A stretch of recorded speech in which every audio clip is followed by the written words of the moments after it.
What to do, and welcome to the Liquid Force Drop Top Podcast with your host, Tom Fouché. On this episode, the most influential, impactful, and mind-blowing rider joins me, Raph Derome, the mystery man. You haven't heard from Raph in a while, and there's a good reason why. So let's tap in and listen what Raph has to say. What's up, Tom? What is happening, Raph? Not much. Just we finally got it. Been playing cat and mouse for a little while, eh? Yeah, you ain't lying, man. But you know, you've actually been one of the most requested people that I've had, like that's been requested to be on the Drop Talk podcast. So you know, we got to build some suspense up, right? Yeah, I mean that's pretty classic. Out of my character, I guess. Kind of hard to reach here and there, but hey, but when you do, it's nothing short of just all-time epic. Yeah. I think you hit it spot on. Yeah, it's good to talk to you. Anyway, we did it, so we're here for like 45 or an hour. So there we go. Hey, ready man, to do it. Right on. So I'm curious, like, man, obviously, I've been chatting with you here in a little bit, but I want to know, like, what's new? What's been going on, man? I know you've been hitting the snow pretty hard, but yeah, what's been happening? Well, yeah, the past 2 years have been a little different than what I was preparing for in a way, just with COVID happening. Like it's changed up the plans, pretty heavily. And then in Quebec, it's very strict compared to the States or most of the states in the United States. So I think the rest of the world is compared to the USA. Yeah. So we're still right now, like most of the stores and shops are closed up right now. It's about to open, like just now. So it's been a lot of as far as like not involved, like not wakeboarding related. Like I've been, going to mountains, but it's more like sometimes like some of the lifts will be closed. So it's going to be like touring, like you put the skins on and you hike up the mountain with the split board and ride down. So that's what I've been. Yeah. I've been doing for the last 2 years pretty so you're heavily. in some good shape right now, man. I imagine just from the hiking alone. Yeah, I mean, I guess you kind of have to if you want to follow the leader, follow the group. So yeah, I've been traveling quite a bit, like having fun with it. So I went to British Columbia, been to Revelstoke, and been hanging out there a little more than I used to. And same like around Quebec, I've been trying to drive around, like pretty much explore all the mountains around and find different terrain. So it's been really fun to do that for the past little while. Yeah. So I'm curious, man, what's a harder toll do you think on your body? Do you think it's hiking, all the hiking in one day to go snowboarding, or all the paddling to go surfing? Oh, for me, it's surfing. I suck at surfing. I'm the worst surfer. Talk to Colin Harrington, or like the Liquid Force crew. Like they've got some good stories of me like trying to hang with them and just pretty much like being so close to drowning a few times. So I beg to differ, man. You're really pitting yourself up against like the best surf. Like we've had some pretty epic surfers of people that have ridden for Liquid Force, but you're putting yourself up against like literally the best of all time. Yeah, I remember at Snapper Rock, like it was Harley, Bob, Colin, like all the guys that can surf. Oh man, epic crew. Yeah, it's like the week before one of the like main event, like for surfing, and it's pretty big waves to me anyway. Like I come from north, there's no waves. So, and I show up there and there's like, like Parco and Alana Blanchard, like everyone's surfing. Oh, no way. Good riders are there preparing for the event. And Colin goes in there and Harley and everyone, and I'm just like trying to get in the zone, like trying to convince myself that I can do this. And then I eventually just go in the water and I got smoked. Like, and then, like I swear, like since that day, like I'm so scared of surfing, but I got out of the water after escaping death. And then Harley was just like, dude, you had no rights to be in the water. Like, what the hell are you doing there? He called you out, huh? Yeah, he was like, don't ever do that again. Yeah, I got like pushed by the rocks. Like it's a like I don't know like how you call it. It's not a what type of break. It goes around the island or whatever. Okay, yeah.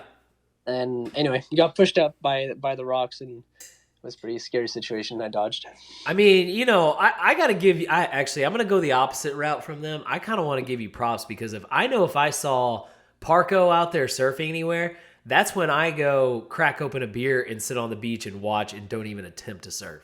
So, Yeah, for you to even have the confidence to get out there with not only I'm sure the conditions as is, but like with the people, man, like, wow. I actually give it to you. I don't have the confidence for yeah, that.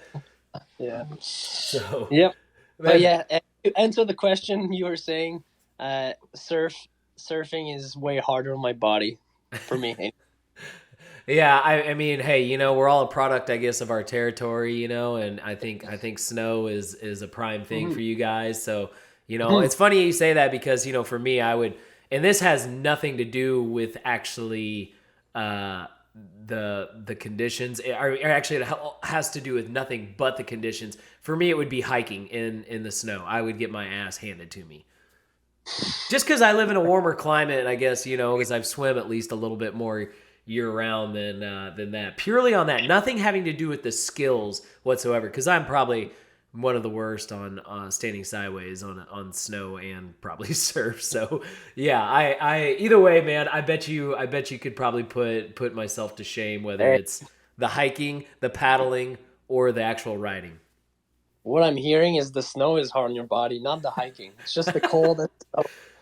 Yeah, I mean yeah, absolutely. I mean there's no getting around it. So, All right, man. So I gotta shift the gears on you because I could go on and on about stuff like that. But I kinda wanna know, obviously, like you being who you are, man, like I know I'm kind of curious, like the backstory on Wake with you. Like, how did you get in? Because I know, obviously I'm a long time diehard, not just waker, but I come from a water ski background too because of my age, unfortunately. There wasn't really much. There wasn't even a wakeboard around then. So I know Yeah, I actually know of your father and his yep, rich history in Canadian water skiing. So like, I'm kind of curious to know. Obviously, I feel like that's where you got your start, but I want to hear the transition. Did you water ski at one point? Like, how did that whole thing start? And where did you fall yep. into wakeboarding? Well, as I'm sure we'll talk later, like it's pretty cool because I'm kind of going through all these memories right now as we're working on that documentary. Oh And yeah, we're gonna dive into some of that a little bit. yeah, I'm gonna let you share what you yeah, can and cannot because I only know yeah, so much. But we gotta let the world know something a little, maybe a tiny preview as exactly. far as like we know Raph's Yeah, been up to something. But anyhow, let's start at the beginning. yeah. And if I'm not going to detail so much, then the movie will in a way. So, Hey, building but yeah, suspense, man. yeah. So anyway, like big picture, pretty much my dad was a, hardcore, like big into water skiing. That was his life. That's what he was dedicating all his time and everything he was doing to. And he was really good at jumping. Like, there's slalom, there's jumping, and there's trick skiing. And he was really good at jumping. And it was, I guess he would say, okay at trick skiing and slalom. But yeah, he did that his entire childhood and won like a few national titles, and he was like a Yeah, pretty pretty strong rider. Never really made it to the states. Just like in that time, it was like a big, I guess, a big risk, a lot of money involved, and right. she hurt himself too. So, part of his dream was to, I'm pretty sure like he's always had that dream of, performing you know, in the world and like traveling and being a professional Right. skier. Never really got the chance to because yeah, he got injured. Like he blew his ACL and on both knees actually. Oh, Back to jumping, I back. take it? Yep, jumping, and then he got a few kids, and then at one point he had four kids. It was game over. Oh, yeah. So yeah, kind of gave up on that dream and started providing for the family. And but one thing was for sure, he would as I would learn eventually, like he was going to push us in water skiing and kind of continue his passion, but share it with us. Right. And so we all got on the water really early, like 18, 17 months old. Really? We were all, yeah, all four of us were four. Nice. Were you just like riding with your dad, like on his skis with him, or? No, it was like beside the boat. Oh, So nice. Yeah, on a boom. start. Yeah, exactly. That's how he would start us. So he would start just kind of holding us with the by the vest, and then eventually letting us go, and then we extend the rope, and then we're behind the boat. So See, this is a perfect story for me right now because, I literally have an 18-month-old. So these are the things I need to hear, Raph. I mean, like, hey, would you be ready? That's a good question. Would you be ready to let your kid in the water right now? I mean, You feel like about it? my version of it is like, hey, that's where I found my new love with wake surfing is since it's such slow speed, I can do it with my kids and fall and they're not all freaked out, whereas if I made the mistake to fall like wakeboarding with them, it might be a little bit different, but Yeah. either way though, hey, this is like I said, between you and your brother and what you guys have accomplished, if anybody, Yeah. if my kids decide to follow that route into wakeboarding, man, I need to hear the way of the Derome, so I can at Yeah. least I can at least expose them to that type of learning. Yeah, I was gonna say, do you really want your kid to look like me or Ollie? I mean, it's I mean, dangerous. Put you your kid guys you early on. guys are badasses, man. I mean, I don't shit. No matter what I mean, I'm sure anybody, no matter what their kids do when they end up turning like 15 years old or around the age we saw Daniel Grant become who he was, like it's gonna scare us Yeah. no matter what. On or off the water, it don't matter. So yeah, let's continue with the But way of the Derome. but yeah, we kind of kept that going, and then kind of went up the ranks and competed in water skiing, and we all did, the four of us, and then So you learned to water um, ski first, obviously, before yeah, I wakeboarding. never really wakeboarded before. I guess we had the Quebec Games, which was the mini Olympics of our region, Mm-hmm. and I was 7 when I did the first ones, and that's my first memory of wakeboarding. Yeah. So I just remember doing like a toe side 180 one wake, catching an edge at the event, and that's my first memory with wake. But yeah, so I did that for until I was pretty heavy in water skiing until I was 11, I would say. Yeah, and I take it 3 event, obviously, right? 3 event, yeah, I would do all three. But like at the same time, like on a different timeline, I started wakeboarding when I was 9. Like really at 9, I learned my first like wake to wake. Wow. And I started, kind of, I was riding with Ollie and his friends. So they were all like 6, 7, well, 6 to like 15 years old, older Right. than me. And yeah, so I learned my first wake to wake. And then, with all the older guys, like, cheering and having fun compared to water skiing Right. with my dad.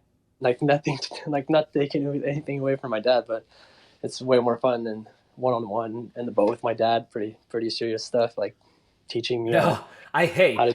I get it, man. I'm from a similar background, like same thing. Come from like my father being a hardcore like water skier, and it's funny Yeah, because I find a lot of similarities what you're saying, and like a big thing that like drew me over to wakeboarding versus water skiing, and I'm sure you probably feel the same. Is in like water skiing, there's one way to do things and one way only, and that's like, that's how you get really good. Whereas obviously wakeboarding is kind of necessarily about like, hey, you don't have to do things this one particular way, so definitely created some individuality, right?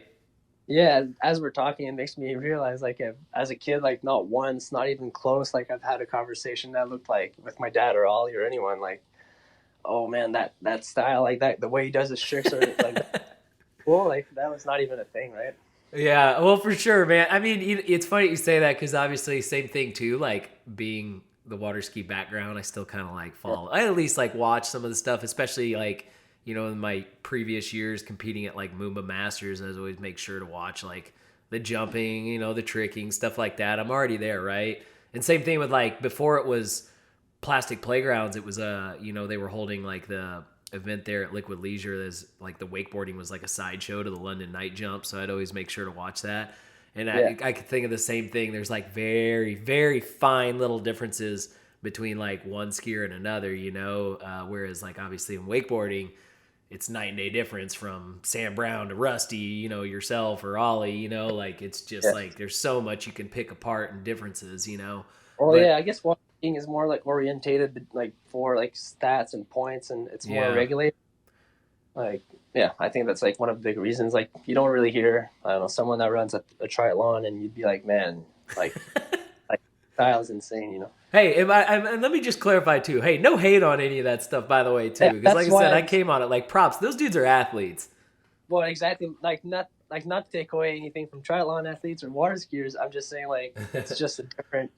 It's a different mindset, different. I guess it's different goals. Like we're not going after the same type of thing. So it's yeah, that's what it is. That's how I see it anyway. Without a doubt, man. It's so funny because like I've known you for quite some years now. Obviously, we've been teammates forever, and just even like diving into this first 15 minutes conversation, like it's just making me realize, like, man, there's so many similarities. I feel like I have with myself or in my family and you guys, and it's really funny too, like hearing you tell me that your dad, was really good at like jumping because I'm like I look at Ollie, and I've met your dad once or twice in person. I remember he came to like one of the signature Red Bull events down at Tampa Bay, and I look at him and I'm like, sorry, say it again.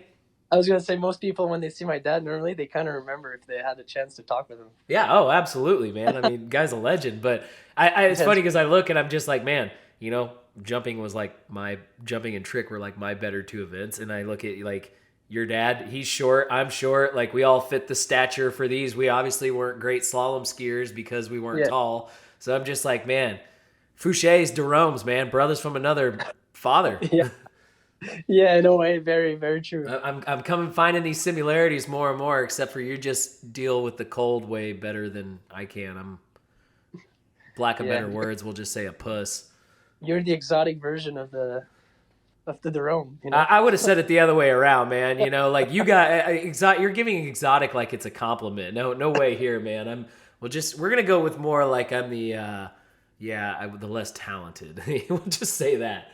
You're making me think now. I don't know why I'm thinking of that, but what's the first time you remember that we met? Like, what's the first memory you have of us meeting?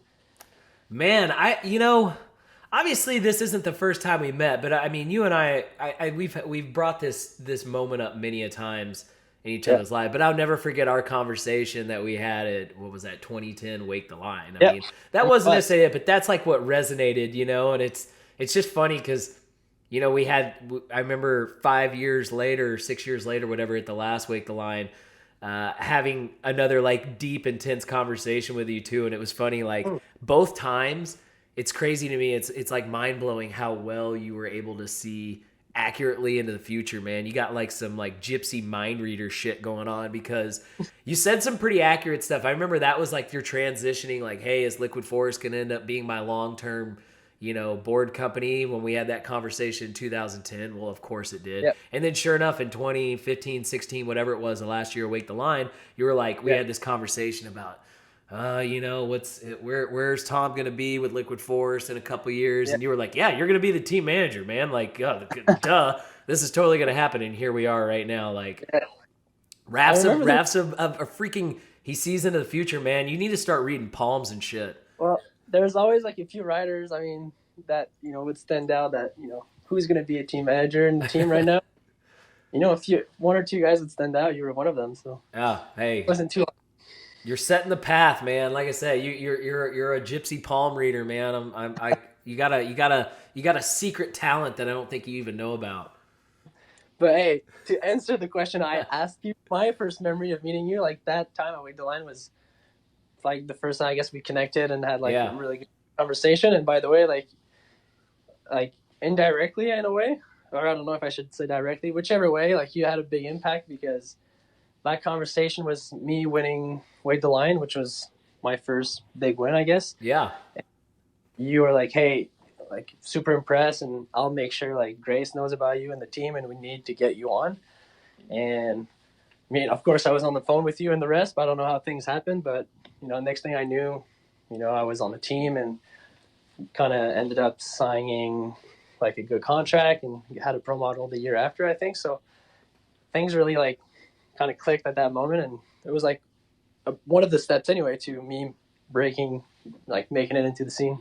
absolutely. No. I remember that event. Like, I think literally that very first practice session I watched you, it was just blatantly obvious. You're like, Raph's just gonna smoke everybody in this event, and it was like obvious from there on out, man. Like literally from that first hit, because I could even tell you it was toe back 450 front Yeah, board onto that double yeah. I unit did a feature.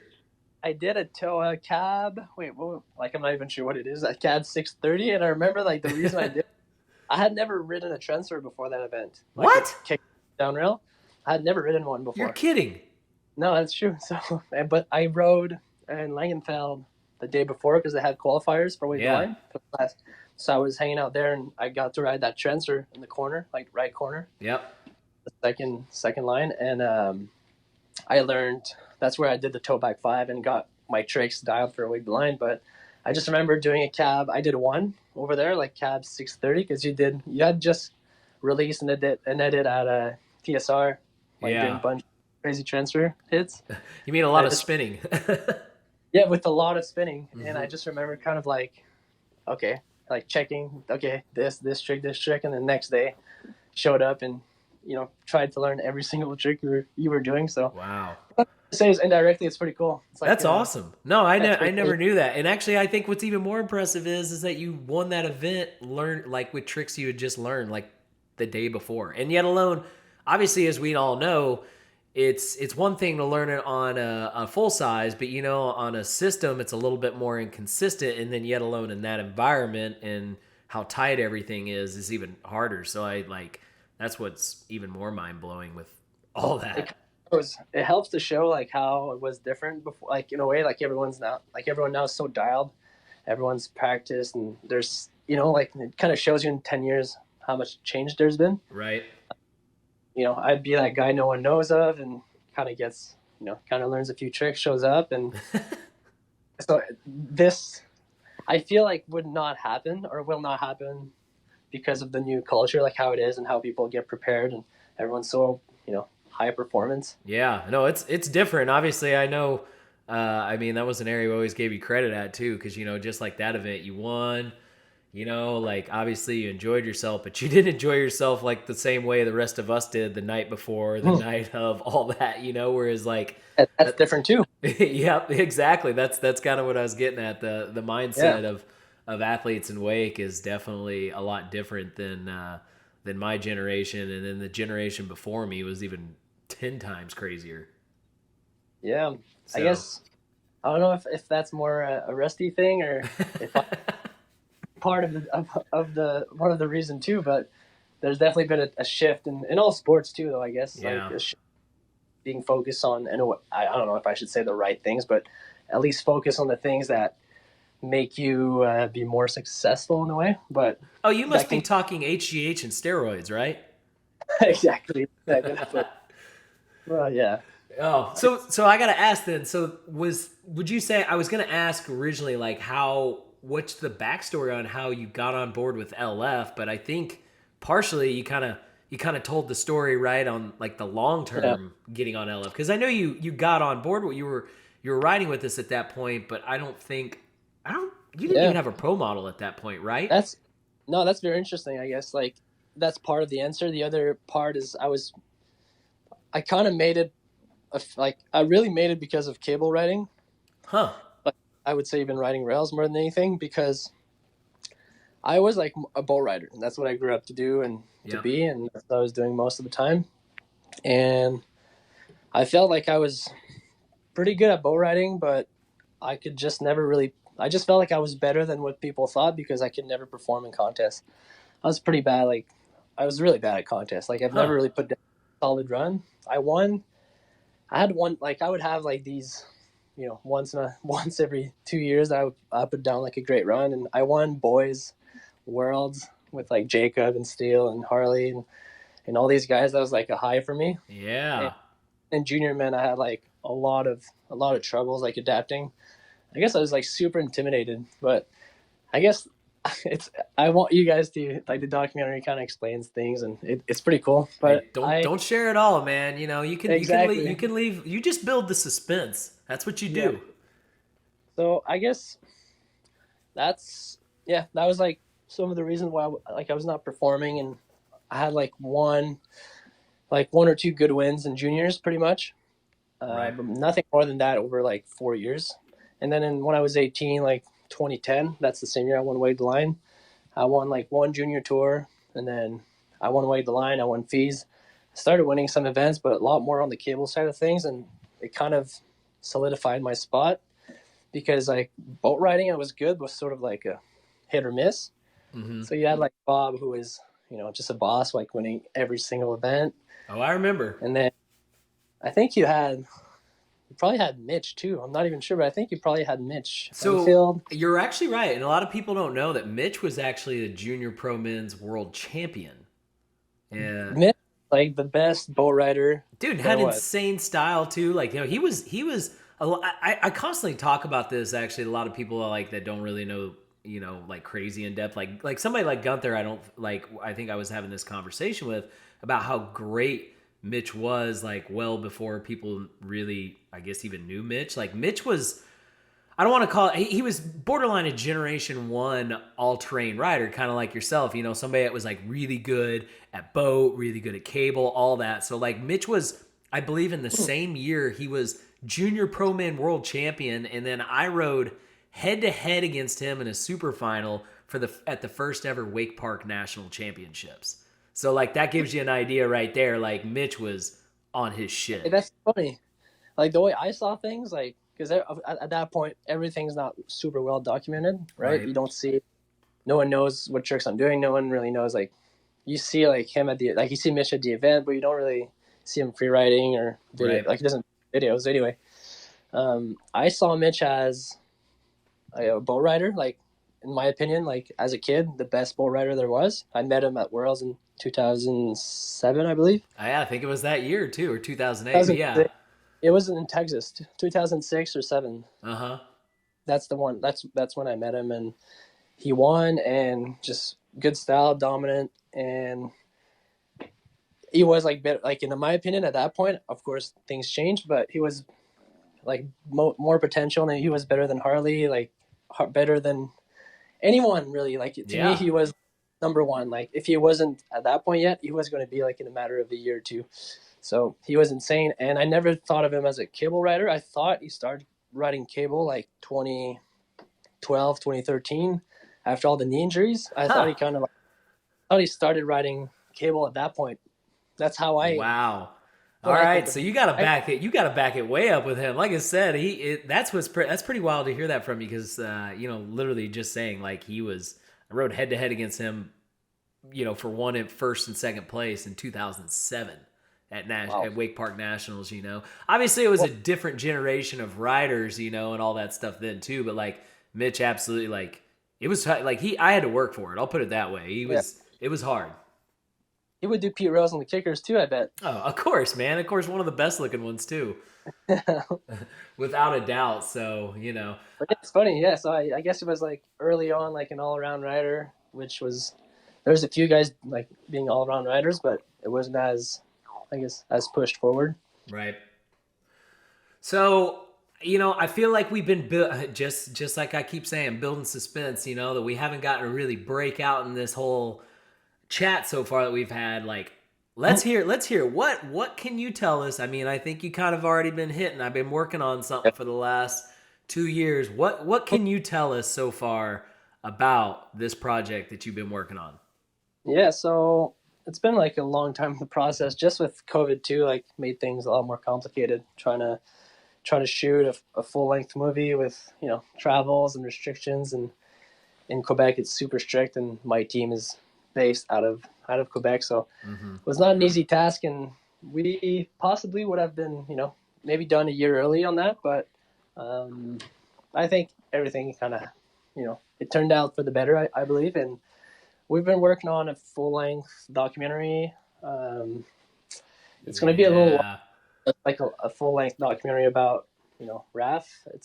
It is about me, but it is a lot broader, and we kind of touch kind of go through my family history, and kind of learn a little bit more about Wake and the history of it too, and kind of everything leads up to me, and kind of filming a video part. So um, that's as Epic. precise as I can be. I guess I'm trying to keep some. Don't want to tell too much, but yeah, that's what I've been working on for the Well, can I past ask you this? years.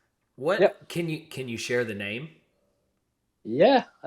Maybe people can look it up. But yeah, the name it's a French word, so it means I'm not gonna say what it means, but it's au revoir. So that's the name of of the documentary, and Yeah. it's actually the name I had in mind for a long time. Rathy, I believe, came up with the name. We were wanting to film a movie together, like me, Rathy, and a few other guys, but Rathy had a knee injury and kind of shifted his Right. focus to full time, and that project just never really happened. So thought the name was really sick, and I wanted to keep it alive. So and Rathy became a filmer, so it was still a great match for it. So yeah, he That's what I helped was me out. about to ask. I was like, hey, I mean, I don't know if I'm being a spoiler by saying this, but Rathy obviously got several clips of you for this part, right? Yeah, he filmed.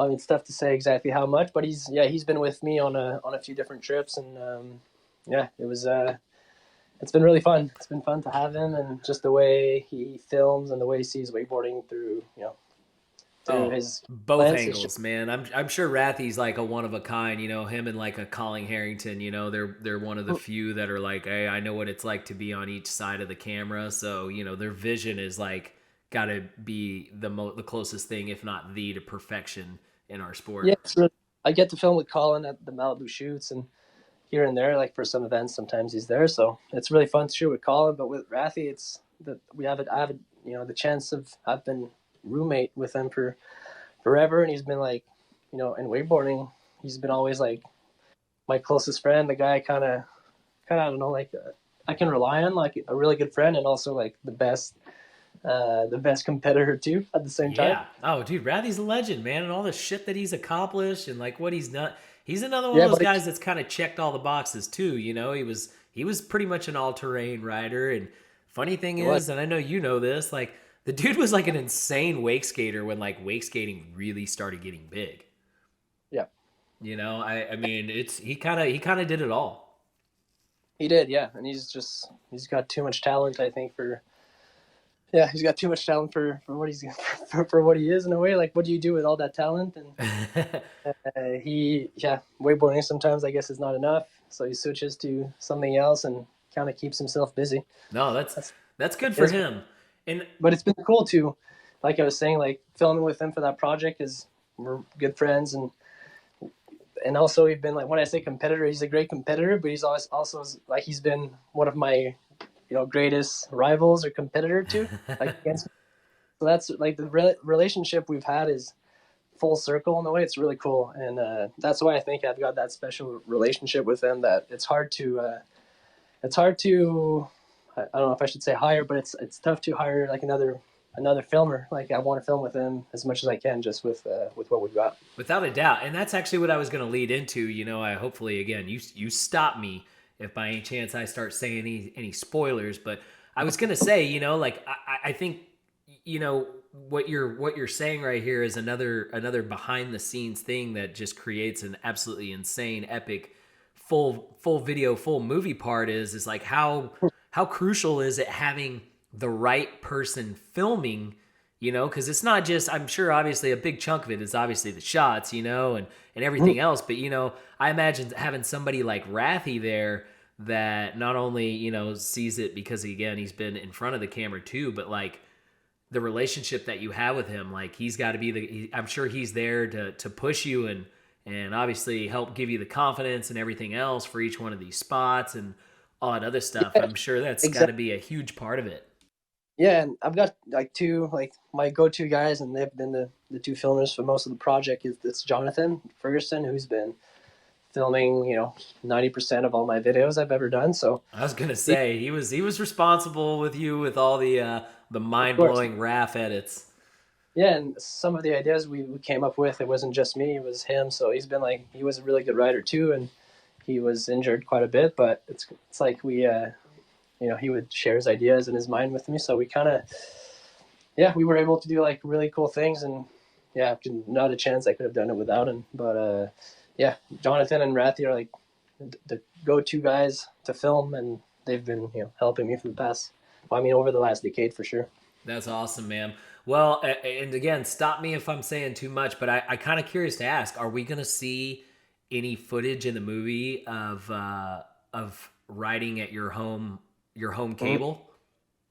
We will, but my what I'm filming is more orientated for winch and boat. Or I think it's Yeah. for me. That's where I see more progression anyway on my side. Like I've spent so much time, as you know, like building and riding the cable home, and I really I feel like I've given and kind of went through all the creativeness I had, Right. and I feel like that. I don't know if I should say empty because that kind of seems sad, but I feel like I've really like I gave the best creative ideas I had, and the energy is to me is close to empty on that. So I feel like winching when it came up for me more like I've been winching I guess for a very long time, but I've been like very focused on it for like since 2012 maybe, but like Wow. after 2015 I would say like I really started you know pushing it more. Mm-hmm. And when I film formats, and for me, that's where more like way more progression would happen. I just saw like a window for doing new things and like so many new possibilities, and it's endless too, right? Yeah. If you're searching and you're finding crazy spots, then it's endless. Like you can find every Oh, time it's something believe me, different. man. Like one of the biggest mind melters I've seen in all of Wake was that back Mhm. five down that drop into the, I Mhm. don't know what you want to call it, into the waterfall, the water flowing at the closer of formats. Like, Yeah, wow. the death ending. Oh my gosh, man. It's like I'm like to that age now where I'm just like I see it, it blows my mind. I'm like, God, Raph, you're fucking crazy, all this. And then the other part of me is just like running through all the scenarios, like he could have just cracked his head open, and like I start running through all those like, oh my gosh, what could have happened things. So it's like even more props to you, dude. You either see all the positive, cool things, or you can all get the danger too. It depends, I Well, guess. if this was 10 years ago, I would have just been like, "Man, that's insane, unreal." And now I'm like, the level of respect goes up 10 times more because Yeah. I weigh out the consequences way more. Yeah, But but I guess to answer the question, there will be in like new footage, maybe not so much, quite honestly, but it's going to be more winching and boat, and there will be like kind of archives and going through some stories and stuff like that. So, but as far as new footage, my part is mainly winching and boat riding. that's killer, man. Well, obviously, I can't wait for it. But I kind of want to, if you wouldn't mind me diving into this, I kind of want to get a little bit of background info on your cable because I mean, to me, all those epic video parts you filmed, I want to say it was like kind of one of the first ever private cables, if not so like I just wouldn't mind if you kind of run me through like when did you guys start it, build it, come up with the idea. I want to say too, if you don't mind touching, I want to feel like it wasn't a system two. I never went there, so I wouldn't know. So, and that was right when two towers were new. Yeah, give me just the whole entire rundown on your private system you guys had. Yeah, so we pretty much there was wake stock, and I'm trying to be sure of the year. I feel like it's 2008 Mm-hmm. reason. I think that's what it is. Maybe 2009, but I think it's, yeah, 2008. There was wake stock, and every year they would have like a no cleat pool set up with the winch, and Yep. that year they came up with it was the first time you'd see the system 2.0, and they I guess yeah they shipped it through from Germany and in Toronto on the island It they was just set it wake up. skating only, right? Yeah, and they were going like across the lake, and I just remember Reed Henson like riding it, and didn't really understand what it was, and quite honestly, I was kind of like too focused on the event and seeing all the pro riders ride and all that. I didn't even think too much of what it was. Respect to my dad, as he's like so passionate and visionary, and he was like, hey, let's like he talked to the guys after, and he was like, what are you guys doing with this? Are you keeping it, or I guess it's quite of a problem to get it back home. And from what I remember, he got like a really good deal on it, and he got the system for not much money, but it was not even working at our place. Just like it wasn't set up for it was set up for three phase. I don't know if that's how you guys say it, but it wasn't set up for to Yeah. work on our electricity uh, program. So um, my dad kind of had to switch, and a friend of his, like there were two on it, and like to make a short story, they pretty much put like many months, if not like over a year, and I think it was a year and a half of like nonstop like R&D and came up like made it work and made a few like advancements on the like on the towers and Mm-hmm. it, like I think I'm not even sure what it's called because the other guy is still the company's still running. I think it's called I called it backyard system because it was like my school project. I remember that. That's right. That's why I was kind of asking about that. Yeah, I called it the or they called it the backyard project for a few years just because it was my school project I did for my economy class. But anyway, yeah, they got that system for not too much, made it work home, and we pretty much dug like a tiny lake, like and super skinny and well, I mean, what is today like a classic 2.0 lake? Right. And my the story behind it was made to do air tricks, and it was like just made for riders to spend more time on the water for beginners. Mm-hmm. And at that point, like of course, I would talk with my dad. Props to him, like he was 80%. He was the most of the idea came from him. Like his idea was like, no, like we're gonna do like a park. We're gonna put rails and we're gonna hit it like we'll put 3 rails. That's like one down and back. You hit 6 rails in like 30 seconds. It's like that's the way to do it. It's gonna be like a local park for way less money. This is like he had all this vision and Yeah. for it, and I mean, I was the lucky child that had access to that park eventually. Man, that's killer. And man, I think hopefully everybody else might have saw it too. But watching you on social media, I saw. I guess recently you guys later to rest. I guess you'd say, right? Yeah, yeah. But what do you mean by later? Well, Later I the mean, laid the cable. The cable is down now, right? It's no longer there, and the lake's oh, filled you in. know what you mean? Okay, so not quite officially yet, but yeah, we the water's drained, but it's not officially like like flat now with Mm-hmm. nothing in it. So the hole is still there, but plan is to most likely yeah close it down and yeah it's the end of an era for Hey, sure. hey, do me a favor, man. Maybe take like a DVD or something like that, or whatever. Maybe some flash drives of all those epic video parts and throw them in the hole when you fill it back in. Yeah, right. Got to put some maybe some photos. I don't know. Maybe some any sort of epic, all the epic stuff that you guys did there. I don't know. Maybe you could put some of those barricades, bury all that in there. There's Yeah, it's got to be a graveyard for like all the epicness that that happened out there.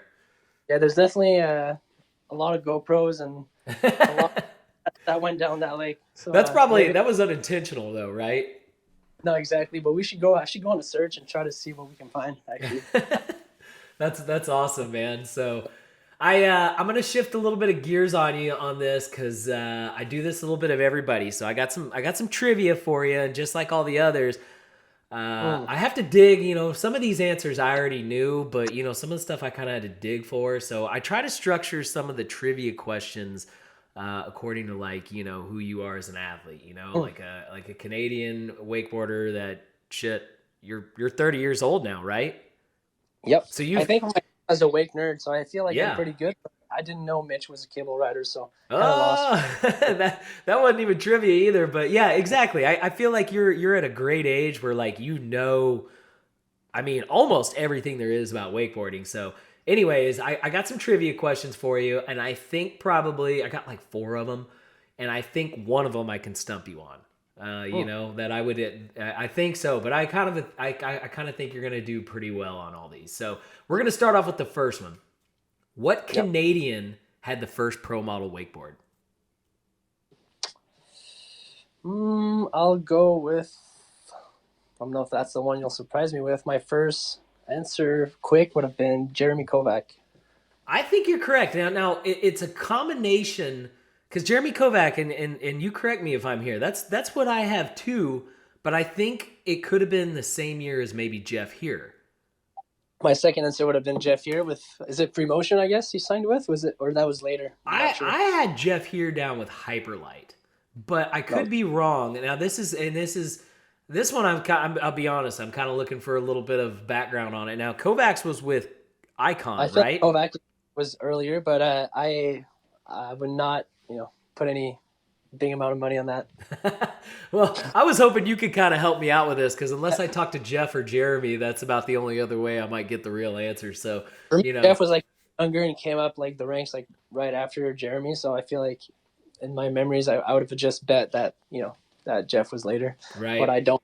That's for anyway. Yeah, not a chance. So, okay, that's good. We're on the same Jeremy page. Kovac. I think so. I think I got it too. Okay, second one. Who created the first computer scoring system for wakeboarding? Wow. This one I think you're gonna get actually, man. And I mean, if you can't tell, I start Are we with the looking first for a name question. or a No, I'm looking federation? for a name. For a name. Oof. And obviously, I think as soon as I give you this clue, because this is pretty Oh much no. like the main clue for everything or whatever, he's Canadian. Yeah. Yeah. This isn't the one I thought I was going to stump you on, by the way. Yeah, but I have one answer in mind right now, but actually it's I forgot his last name. What's his first name? I will go with the first name that comes up, and I'm not confident at all. Is Mike. Yeah, that's what I got. Mike McComb, man. Mike McComb. I forgot your last name. Sorry, Mike. No, hey man, he's a legend. Funny Yeah. thing is, I've got crazy stories and like epic times that I've had with Mike. Man, I got to travel. Mike was like, a lot of people probably don't know. Like, obviously, Mike's got this crazy rich like history in wake, especially up in in BC, and he was really involved with Shannon Starling. With everything with the WWA. He created the first ever computer scoring system, like a full on program that was used, for 15 plus years. But Mike was actually the first guy, like whenever WWA decided like, hey, in 2006, 2007, like cable was like, yeah, the drive system, that's right too. But whenever they decided, they were going to like get really big into like the cable side of things, start doing events and that, Mike like went head over heels, and he was like the guy that went to every single international like cable event. He was actually kind of the main dude, the head chief judge that really got, at least competitive cable events, essentially where they are now. So tiny little backstory on that. And that's hence why I know That's that. cool. I spent a lot of time traveling in Europe and Asia with Mike. So yeah, I got to learn this stuff. So that's straight from the man himself. All right. All right, so here we got another one. Who was 1993? Who was the 1993 Wakeboard World Champion? You got this, man. You got this. Remember the clues. I know. Yeah. I remember the clues. That's so early. It is. I mean, that's like like the Scurfer is like 19. It's the year before Twin Tip, man. Wow. I'm not sure if that's the hard one. I'm gonna give you one extra clue. You've already said his name. Really? Yeah. You've already said his name. That's it, man. I had to Google that one because I'm looking up stuff. I'm like, man, I need some Canadian wakeboarding history. Yeah, he was 93 Wakeboard World Champion. Wow. I actually got that directly from the Water Ski and Wakeboard Canada website. That's early, really early on. Yeah. Yeah. In my mind, it's like, when I think of 1992, 1993, I think of like the Scurfer. I think of yep. Well, 93 was okay. Scurfer, you got to go a little bit further back. Now, 93, everything was compression molded, so at least like similar mock up to how like boat. Well, I don't want to say boat wakeboards were made today, but how boat wakeboards were made 5-6 years ago or whatever. At least somewhat the early level of that. So we weren't the big old gigantic bulky foam plastic looking things. So okay, last one, man. Last one. Who was the first ever wake stock champion? Oh, okay. Maybe this I have a chance. Oh, this was the one I was like, for sure I'm going to stump you. Okay, fire it off. I'm not saying I know. I'm just saying, like, at least I kind of remember watching all the wake stocks, and that's the one that's in Bala, I guess, early on. Yeah. I mean, I guess okay. For some reason, I'm hesitating between Darren and Parks, but I will go with Darren just because I know he was so dominant at that time. Oh, Darren. Man, I can't believe we got, so this is like a double Canadian thing. It was Jeff here. No way. I didn't know that either, man. Same thing. I grabbed this. I mean, I guess these are about as factual as it gets because it's under like his profile on Wow. Canadian water ski and wakeboard. So What he's the year was first it? ever wake stock champion. What year was it?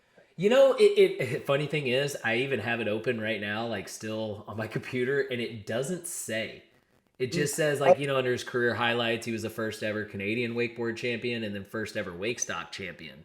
But I was hesitating because I know every kind of every question has a Canadian theme, but I thought like Wakestock location was the Canadian theme. I didn't think right, like a Canadian theme. I think this is probably so far back, man, that maybe Darren and those guys like hadn't traveled in Or there not yet. even. Maybe Yeah. it was still like because all events like start out as like maybe it was just Canadian only. I don't know. I'm obviously my take is it's probably got to be like 96, 95. I don't know, 97 is just my guess, Yeah. somewhere in that range. But That's your boy Jeff here, he's done a hell of a lot, man. the guy. Yeah. Guy's a So rider. yeah, pretty impressive. So yeah, man, I gotta say, I'm impressed. I'm impressed. You definitely got some stuff, man. It was funny, like some of the ones, like I thought I'd stump you on, you got. Some of the ones I thought you had, you didn't. So either way, you did pretty good, though. I, you know, and as somebody that like comes Thank up you. with trivia for every single one of these things, like don't think that I just automatically know all these questions. I gotta Google them myself. So, but it's a learning curve for me too. Yeah, But I'm pretty happy. I guess 2 out of 4, three yeah, out of four, yeah, it's pretty good, man. 2.5 maybe, 60%. Yeah, I give you that. Hey, you passed. You passed. Okay, good. So speaking, actually, we'll continue on that. Well, speaking of passing, I kind of want to know because I know for a while or you finished. I'm not really sure what the entire story is, but I know you went to school after high school or whatever. You went to university or you went to trade school. I know we were Yeah. talked about that for a little while, and I know it's been a minute since I've ever followed you up on that. But like, give me the rundown on like, man, you're done with high school, you're wakeboarding. I know you were kind of wanting to continue to pursue the education side of things, but I know you tried. I mean, man, you had Yeah. I know you did all sorts of stuff. So give me that rundown. Like, what was going on at that time? Okay. The sad story of a guy of a wakeboarder searching for his soul. Here we go. So, Hey, we all went through that at one point, man. as I was, 2010 to 2013, 14, like I was in CJEP in Quebec. It's like, it's like grade, I don't know what it would be, in like grade 12, 13, 14. It's like 2 years after high school, pretty much. Mm-hmm. 2 to 3 years after high school, you get to, it's like a transition right before university. Yeah. So it's like high school is shorter and university is shorter. So you have that transition in the middle to really like decide what you want to do. So for these 2 to 3 years, I was wakeboarding at the same time, and it was like I was about to finish, and I had like the big contract with Liquid Force, and had the rundown of like, Raph, this is your job now. We're paying you well. You can't just not go to Australia and stay in school. Pretty much, I was like, okay, here we go. Like, just I didn't finish that last semester, and decided to pursue wakeboarding full time. And I was missing just that one semester, and I ended up finishing it like 10 years later, Wow. like 2 years ago. So What a I was badass, man. Like that's so I that's dedication. yeah, so I was like going to school with kids like 10 years younger. So I was like no ego there, it kind of breaks your ego. Like, okay, here we go. I I'm guess, man, but I look at you and I'm like, you're still young as shit. Yeah, but anyway, so I did that. Then I did at the same time as wakeboarding during the winter. I would always try to keep my mind busy. Right. I I did like a contractor course, like a contractor license course, just because I thought I was pretty interested in that job in construction. I could see myself possibly doing that. So that was one of the things I did. And so that was like, over 3 or 4 years, I did a couple of courses here and there. And I did kinesiology at university last year. Yeah, Trying to, that's what I graduated with my I know, master's yeah. with. Yeah. I didn't know that, I Ref. was trying to follow Tom's path, Oh, no. This is no. It's not that. This is just that realization that, No, we're brothers, man. We're secretly exactly. brothers. But yeah, it didn't work out for me. Like I did 6 months, and I couldn't really see myself. Well, first of all, like sitting down for. I wanted to do physiotherapy after, so it was like, like a Ooh. solid years ahead of me. Dude, that's Uh, hard too, man. I know a lot of people that went the PT route after they yes, I've done graduated. Ooh, 3 years. that's real hard. Yeah, 3 years of kinesiology, and then like another, depending, like it could take between 2 and 4. So, um, Exactly. it wasn't.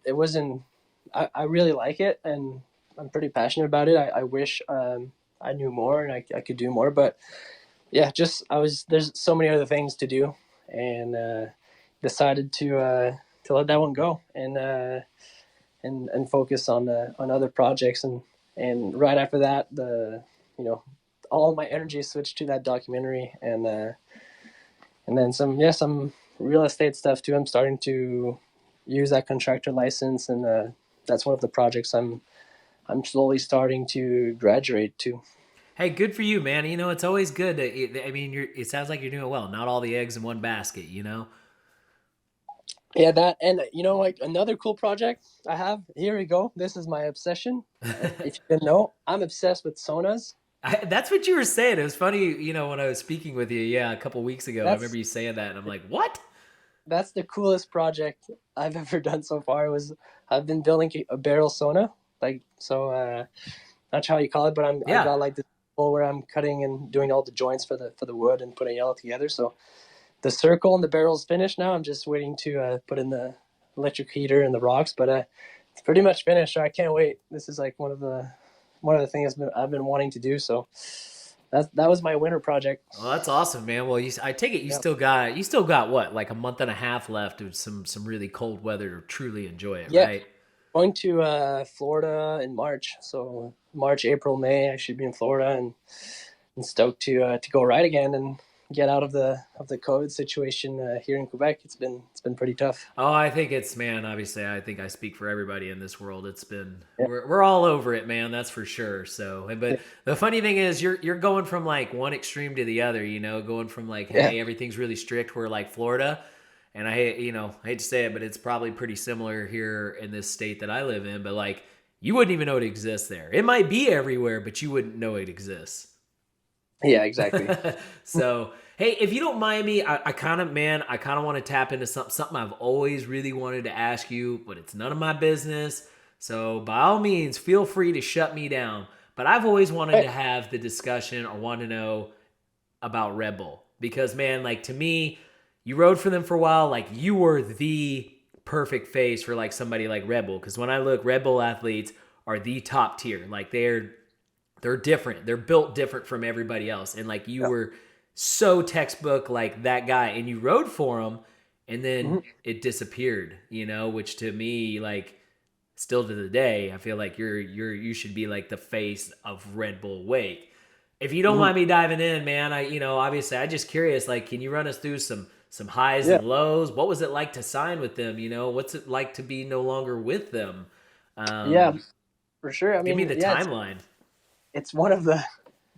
I know I it's a quit. sour subject, man. I No, mean, it is not actually. It's not anymore for sure. Like that's what's cool with time. Like it used to be a sour subject or like taboo or like I don't know, but yeah. now like 100% uh, part of my story, and I'm very very comfortable with it. It's actually I think a really cool story to tell others for them to make their own decision about it. Like I don't think there's like a complete wrong or complete right with this. It's sort of Hmm. like depends who you are and all that. Like if you ask me if I can, I'll go back and forth with this, but if you ask me if I would make things differently, maybe there's a few things I would make differently with how everything happened, but at the same time, not so much. So it's a really tough when you respect your values and what you Hmm. want to do. Rarely, I guess, you really feel regrets. So for me, it's like, oh, maybe like business wise, like money wise, I should have been smarter. It's more like in that, like when you look at your bank account, you're like, I should have stayed, like, and do like better decisions. But Oh, I then, think all of us feel that way, Raph. That's just called growing up. yeah, This has nothing to do exactly. with Red Bull. This is just called growing up. You're like, That's man, I was an that, idiot when I was younger. but that sucks. Like that's like the money side and the business side. That's Yeah. not passion or anything. So that kind of sucks, I think. Hmm. So really, like it was like I respected my values, and it was like, I think what was going to happen anyway, just because that's who I was. But to go over quick, like I signed with them I believe at the end of 2010 or something like that. Yep. After that, I signed with them and had like a big injury with my elbow, so I was out for like a year pretty much, and that was the first time I disappeared. That was the first year I was off the map. Then it would kind of happen a few times after that, but that was the first year I was gone. I just had like a major elbow injury, and ended up signing with them. Had a great year after that, and was able to like have many like good years after that. Had a Oh great yeah. relationship with them, and everything was going well.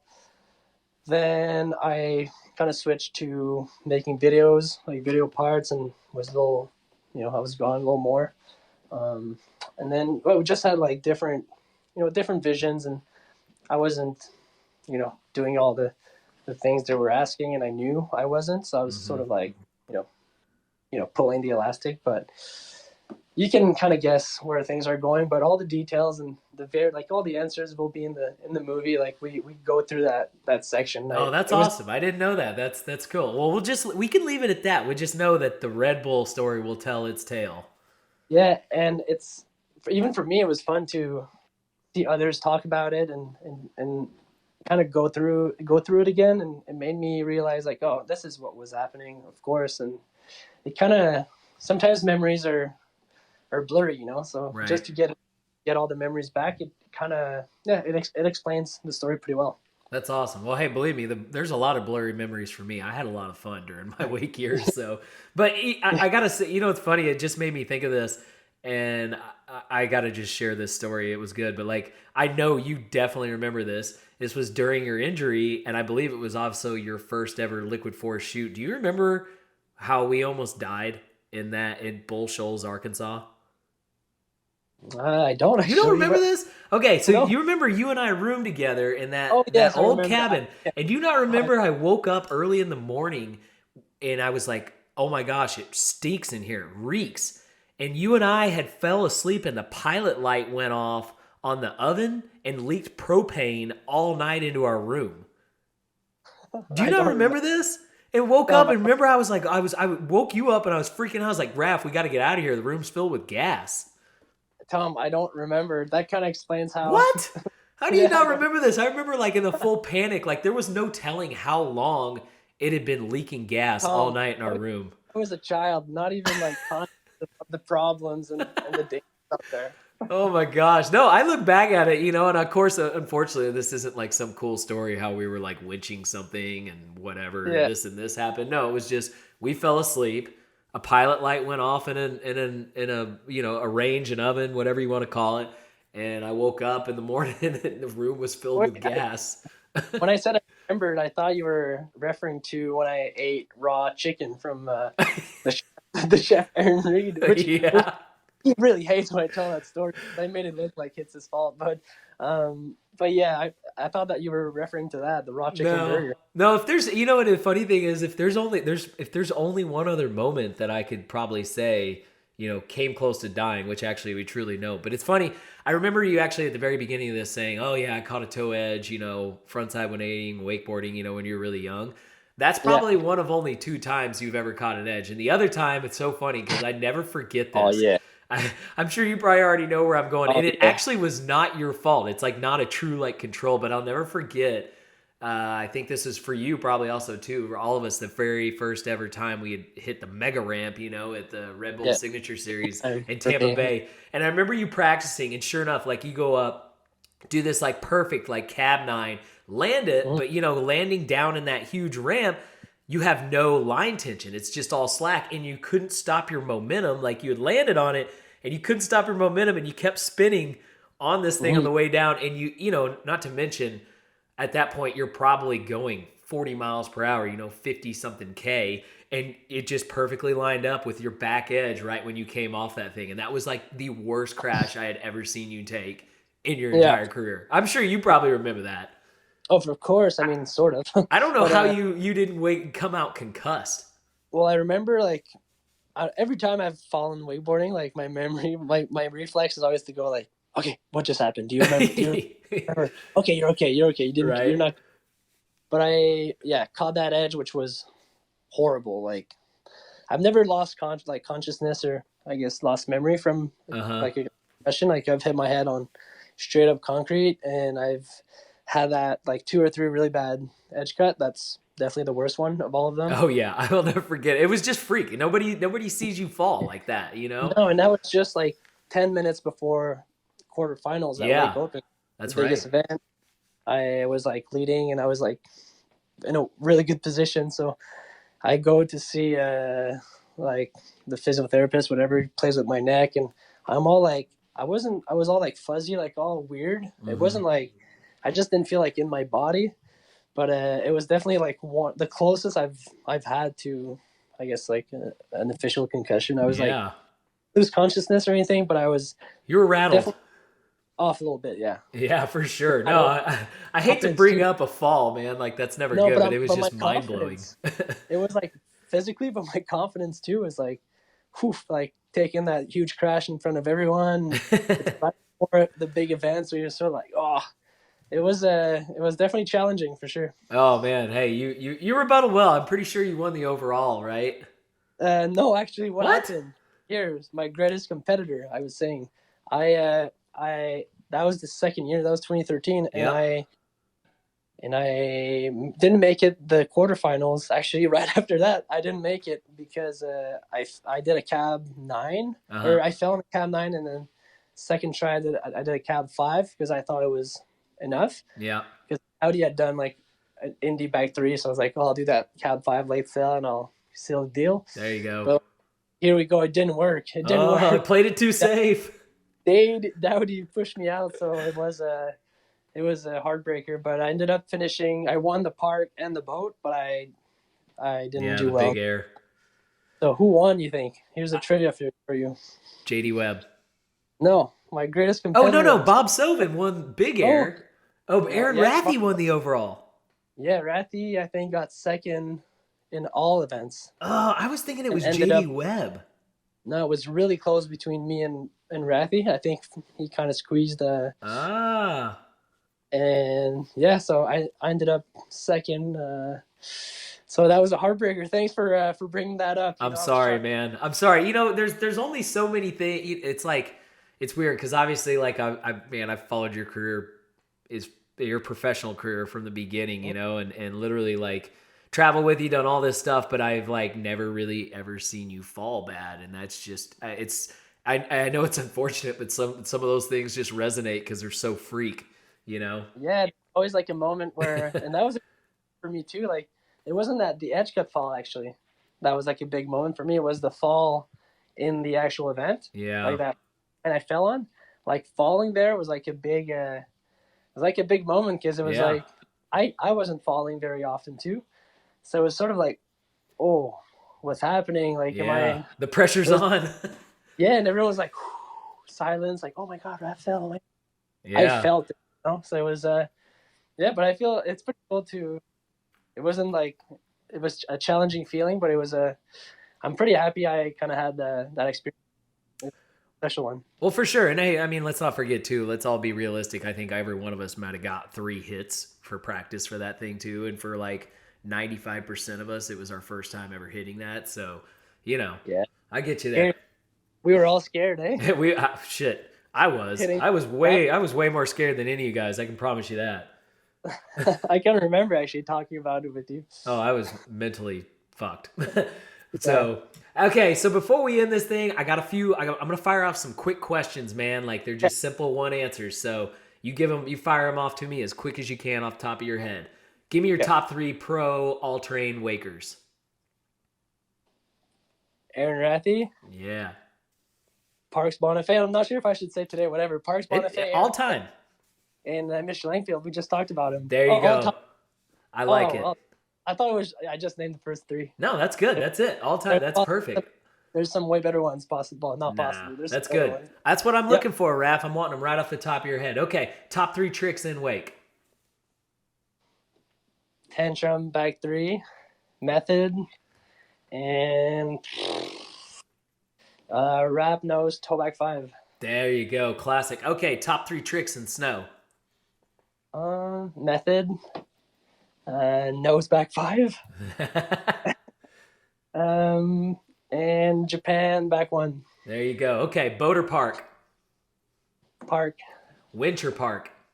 winch, There you go. Electric or gas? electric. There you go. Water ski or wake skate?